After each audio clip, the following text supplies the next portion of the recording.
It's now being reported that Kamala Harris has secured enough delegates to be the Democratic nominee for president in the upcoming election in November. Wow, that was quick.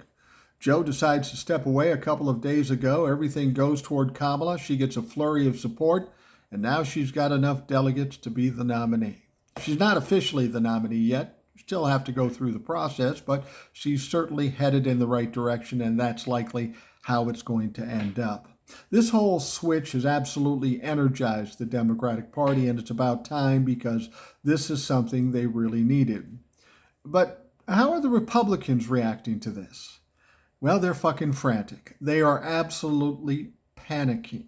How do I know they're panicking? It's by the way they say things or the things they say.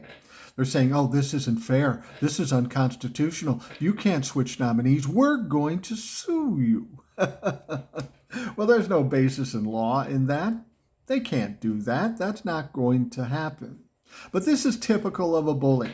Make a threat, whether it's a real or phony threat, make the threat and hope to God they back down. But I'm going to tell you something, Republicans. Kamala Harris, Joe Biden, the Democrats, all us motherfuckers, we ain't backing down. We know you're a joke. We know you're losing. That's not going to work. But there's another tactic that the Republicans are doing that has a lot of people confused, including me. We've all been asking the same question. Why are you doing that?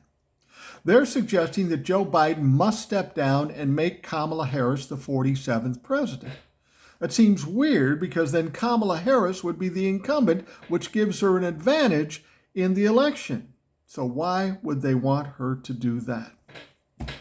I started thinking about it a while, and I have no proof of this. I have no verification, but I tried to analyze it and come up, why would some criminally minded motherfuckers want to do this? What kind of unscrupulous or stupid thing would they want to accomplish by making Kamala the president and Joe out of the way? A couple of things come to mind.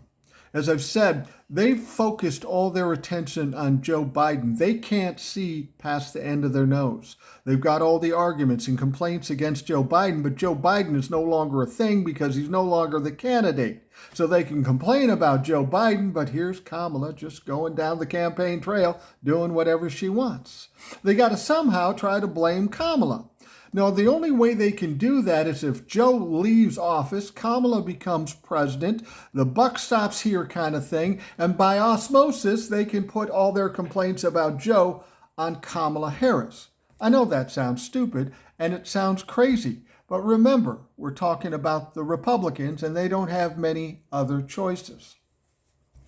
There's another reason, I think, why they want Joe Biden to resign and let Kamala Harris take over. Because at this point in time, to them, Joe's a dangerous motherfucker.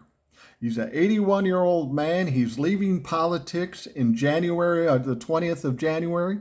He's got nothing to lose. And guess what? He's got immunity from the Supreme Court. He's not going to have to worry about another election. He's not going to have to worry about prosecution. He's just going to go off into the sunset after doing whatever the fuck he wants. Now, people will say Joe's not going to do anything underhanded, and that's true. However, think about this. We get toward the election and some fishy, fucked up shit happened by the Republican Party. Joe might step in to do the right thing and shut that shit down, and he has every right because he has immunity. Or what about when we get to January 6th when they try to fuck with the certification? Joe's still president. He can shut that down and put them in jail or whatever the fuck he wants to do because he has immunity and nothing to lose. Those are my theories. I don't know if it's true, but I'm willing to listen to any other theories that you folks might have.